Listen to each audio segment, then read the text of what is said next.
እኛ የሚያጓጓ የምንተጋለት የምንለፋለት የልማት ስራዎች አሉ። ከማንም ጋር የመዋጋት ፍላጎት የለንም። ለምን?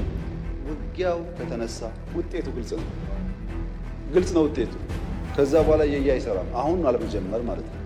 አባይም ጸባይ ገዝቷል። የኛም ሽፍቶች ጸባይ ይገዛሉ። አሁን ውጊያ እንትና ያግዘኛል የሚባል ነገር ሰው እንዴት ዩክሬን እያየ ፓለስቲንን እያየ ስለማገዝ ያወራል? ማንም አይሞትልህም። ሞራል ይሰጣል እንጂ አይሞትልህም። መጨረሻ የምትሞተው አንተው።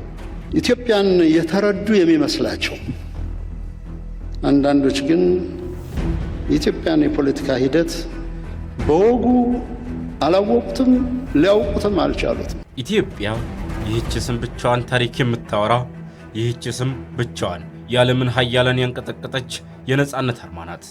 ኢትዮጵያ ዝም ስትል የፈረሰች የሚመስላቸው የውስጥ ባንዳዎችና የውጭ ጠላቶች ሁልጊዜም የሚሳሳቱባት የታሪክ እንቆቅልሽ ናት። ኢትዮጵያን አቁስለዋት ያውቁ ይሆናል እንጂ አሸንፈዋት አያውቁም። ዛሬም ግን ታሪክ ራሱን እየደገመ ነው። የውስጥ ቅጥረኞችና የባንዳነት ታሪካቸውን ማደስ የፈለጉ ስብስቦች ሀገርን ለውጭ ጠላት አሳልፈው ለመስጠት በደጅ እየመከሩ ነው። ህወሓትና የውስጥ ተላላኪዎች ከግብፅ ተልኮን ከሻዕቢያ ምክርን በመቀበል ምስራቅ አፍሪካን የትርምስ ቀጠና ለማድረግ እየተንቀሳቀሱ ነው። ባንዳነት በኢትዮጵያ ታሪክ ውስጥ አዲስ አይደለም። አገር ስትፈተን፣ ጠላት በደጅ ሲመጣ የገዛ ልጆቿን ሆድ ገዝቶ አገርን ማዋጋት የጥንት የአረሞችና የከዳተኞች መንገድ ነው። ፋሽስት ጣሊያን የወረራ እግሩን በኢትዮጵያ ምድር ላይ ሲያሳርፍ ተላላኪ በመሆን ወገኖቻቸውን ያስረሸኑ፣ ሀገርን በቁራሽ ሳንቲም የሸጡ ባንዳዎች ነበሩ። ነገር ግን የታሪክ ፍጻሜያቸው ምን ሆነ? ታሪክ በክህደት መዝገብ ላይ ያኖራቸው። ዛሬም ህወሓት እየተከተለ ያለው ይህንኑ አሮጌ ባንዳነት መንገድ ነው። ቀደም ሲል 100 ዓመት ብንዋጋው የማይረካ ጠላታችን ነው ያሉትን ሻዕቢያን ዛሬ ላይ የነጻነት ኃይል እያሉ ሲጠሩት ማየት የታሪክ ምጸት ብቻ አይደለም፣ ትልቅ ብሔራዊ ክህደትና ወንጀል ነው። ከታሪካዊ ጠላቶች ጋር አዲስ ስልታዊ ጥምረት መፍጠር ማዕከላዊውን መንግስት የመናድና አገርን የማፍረስ ሴራ አካል መሆኑን ዛሬ ሁሉም የኢትዮጵያ ህዝብ ተገንዝቦታል። የፕሪቶሪያዊ ሰላም ስምምነት ሲፈረም የፌዴራል መንግስት ትኩረቱን ሙሉ በሙሉ ወደ መልሶ ግንባታ፣ ወደ ሰላምና ወደ ህዝብ እፎይታ አደረገ። ነገር ግን የህወሓት ጽንፈኛ ቡድን ሰላምን እንደ አማራጭ ሳይሆን ለዳግም ጥፋት ማደራጃ ጊዜ መግዣ አድርጎታል። ይህ ቡድን በክልሉ ጊዜያዊ አስተዳደር ላይ የማደናቀፍ ስራዎችን በግልጽ እየሰራ ነው። ጦርነት የሰለቸውን የትግራይን ህዝብና ወጣቶች ዛሬም ለግዳጅ ወታደራዊ አፈሳ እየዳረገ ይገኛል። ህዝቡ መቼ ነው ሰላም የምናገኘው በሚል ክፉኛ አማሯል። ህዝቡን ለህልውና ስጋት በመዳረግ ከቀጣናው ጠላቶች በሚሰጠው ትዕዛዝ የቅጥረኝነት ሚና መጫወት በትግራይ ህዝብ ስም የመነገድ የመጨረሻው ጥግ ነው። በሀገር ላይ ሴራ የሚሸርበው መዋቅር ዛሬ በራሱ ቤት እሳት ተነስቶበታል።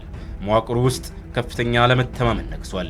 የውስጥ ስልጣን ሽኩቻውና መፈረካከሱ የትም ሊደበቅ አልቻለም። አገር ለማፍረስ የተነሳው ኃይል ዛሬ የራሱን ጥላ መፍራት ጀምሯል። አንዱ ሌላውን የሚያስርበት፣ አንዱ ሌላውን አሳልፎ የሚሰጥበት የጥርጣሬ ምሽግ ተፈጥሯል። የህወሓት የውስጥ መዋቅር በከፍተኛ ጥርጣሬና በእርስ በርስ እስራት እየፈረሰ ለመሆኑ ከዚህ በላይ ምን ማስረጃ ያስፈልጋል? የቀጠናው ኃይሎች የውስጥ ተላላኪዎች ሴራ ምንም ያህል ረቂቅ ቢሆንም የኢትዮጵያ ጽናት ግን የማይናወጥ ድንጋይ ነው። ታሪክን ወደ ኋላ መልሰን ስናየው ኢትዮጵያ ከእያንዳንዱ ፈተና በኋላ ይበልጥ ጠንካራ፣ ይበልጥ ታላቅና ይበልጥ አንድ ሆና ትወጣለች። ቀውስ ናፋቂውና ህገወጡ የህወሓት ስብስብ የቅጥረኝነት ታሪኩን ከማስቀጠል ባለፈ ኢትዮጵያን በፍጹም ማሸነፍ አይችልም። የትግራይም ህዝብ ሆነ መላው የኢትዮጵያ ህዝብ እንዲሁም ዓለም አቀፉ ማህበረሰብ ይህንን ሀገር የማፍረስና ቀጠናውን የመበጥበጥ እንቅስቃሴ በጽኑ ሊያወግዙት ይገባል። የኢትዮጵያ ትንሣኤ አይቀሬ ነው። ክህደትና ባንዳነት ታሪክ ጥሏቸው ያልፋል። ኢትዮጵያ ግን በክብር በድልና በከፍታ ላይ ለዘላለም ትኖራለች። ኢትዮጵያ ስም ብቻ አይደለችም። የነጻነት መዝገብ፣ የጥቁር ህዝብ ሁሉ ኩራትና ክብር ናት። ብዙዎች መጥተዋል፣ ሊቀብሯትም ቆፍረዋል፣ ሊበትኗትም መክረዋል።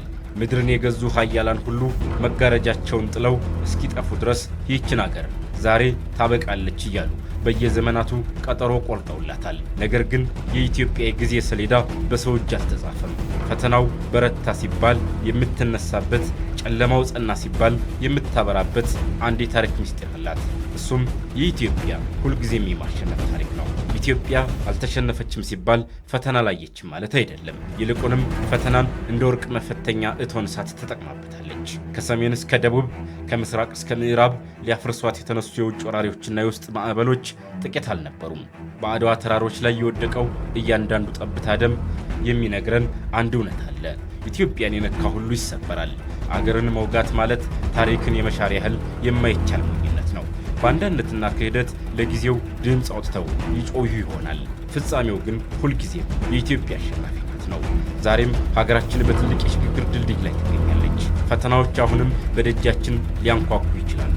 የጥፋት ኃይሎች የራሳቸውን ድራማ ሊያዘጋጁም ይችላሉ። ነገር ግን ያስታውሱ፣ የኢትዮጵያዊነት ትናንት አሸናፊነት ከሆነ ነገዋ ደግሞ ታላቅነት ነው። ግድቦቿ ውሃን ብቻ ሳይሆን የተስፋ ብርሃን ይወልዳሉ።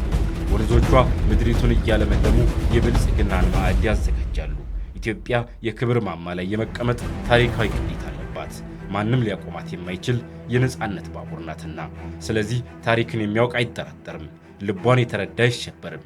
ክህደት ያልፋል፣ ሴራ ይበሰብሳል። የቅጥረኞች ስም በታሪክ ቆሻሻ ቅርጫት ውስጥ ይጣላል። ኢትዮጵያ ግን እንደ ጽኑ ተራራዎቿ እንደማይነጥፉ ወንዞቿ ጸንታ ትኖራለች። ትላንት ታሸንፋለች፣ ዛሬም ታሸንፋለች፣ ነገም ማሸነፍ